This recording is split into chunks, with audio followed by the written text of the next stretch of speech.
The European approach to AI is human-centered. That is, AI should be developed only if it is beneficial for humans.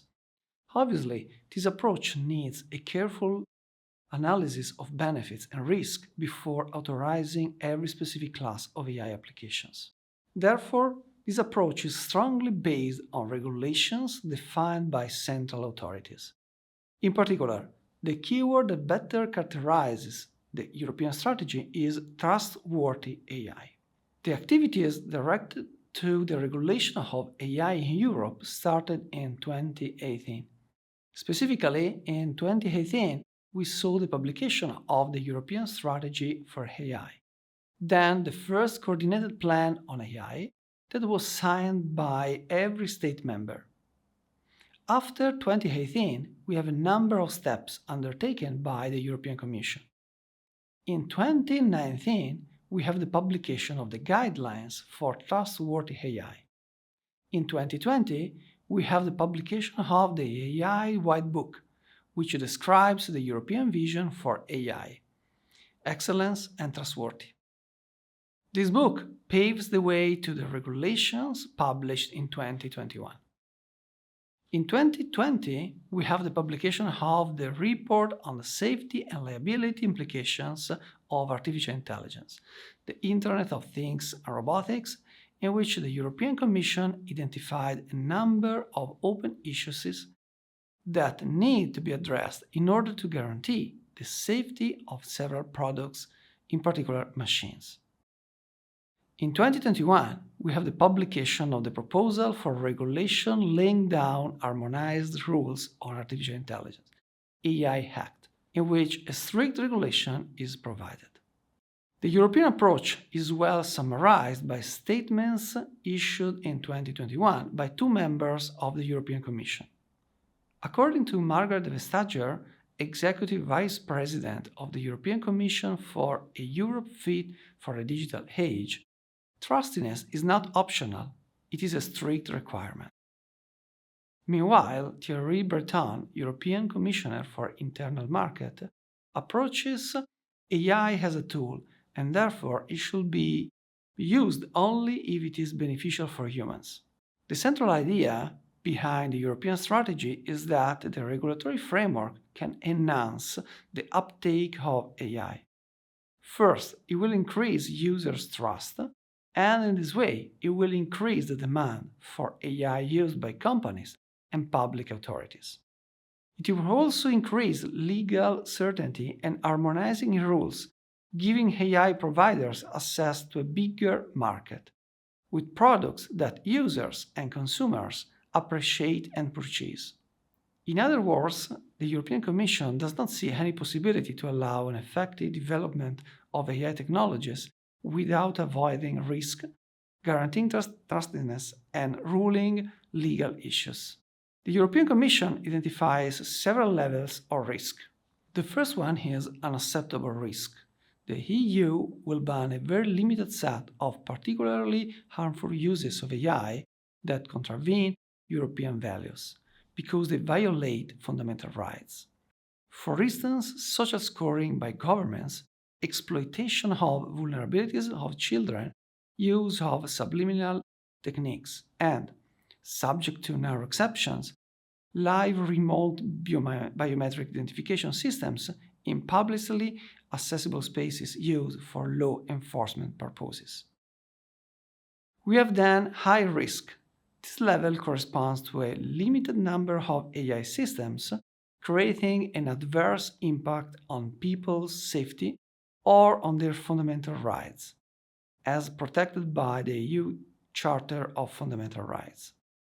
The European Commission produced a list of high-risk AI systems, which can be reviewed to align with the evolution of AI use cases.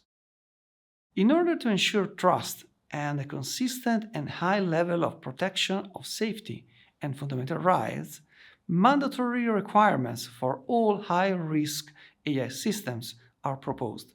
Those requirements cover the quality of the user datasets, technical documentation and record keeping, transparency and the provision of information to users, human oversight robustness, accuracy, and cybersecurity.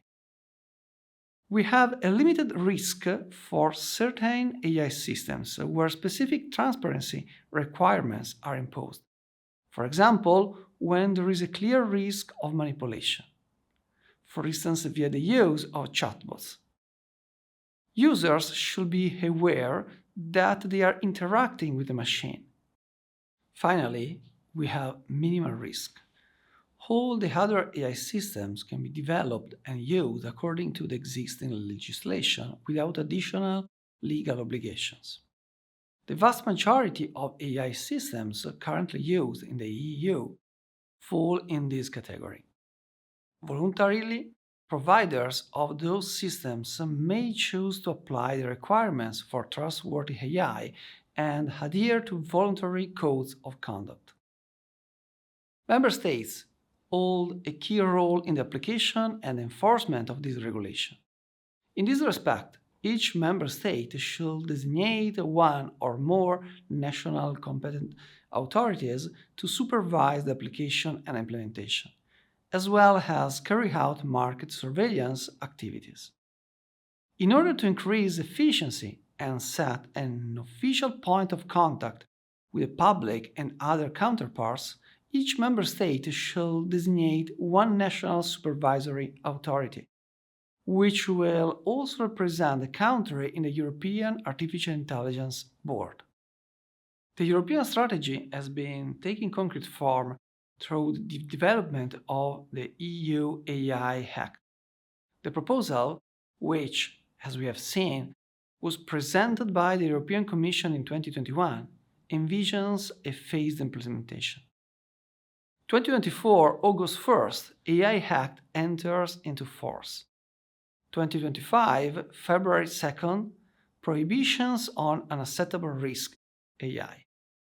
2025, May 2nd, the codes of practice start to apply.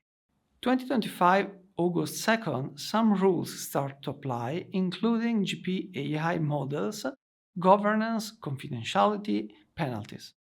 2026, August 2nd, the remainder of the AI Act starts to apply, except for minor cases. 2027, August 2nd, AI Act starts to apply entirely. A critical technical point in the European AI Act concerns the output of LLMs. The European AI Act mandates that providers of AI systems mark their output as AI generated, and watermarking is a key method for achieving this. This aims to address concerns about deepfakes and misinformation by allowing users to detect AI-generated content. However, practical challenges exist, including the robustness and accuracy of current watermarking techniques and the need for standardization. In addition to a severe and accurate regulation of AI, the European Community defined a clear program for the AI development and adoption. Fundings will be assigned by European programs such as Digital Europe and Horizon Europe. The spending on fundings for digital transformation will be 20%. Furthermore, the European Community incentivizes strategic information exchange, data and computational infrastructure sharing. It also promotes AI excellence and mobility of talent from laboratories to market by creating partnerships between private and public entities for digital innovation.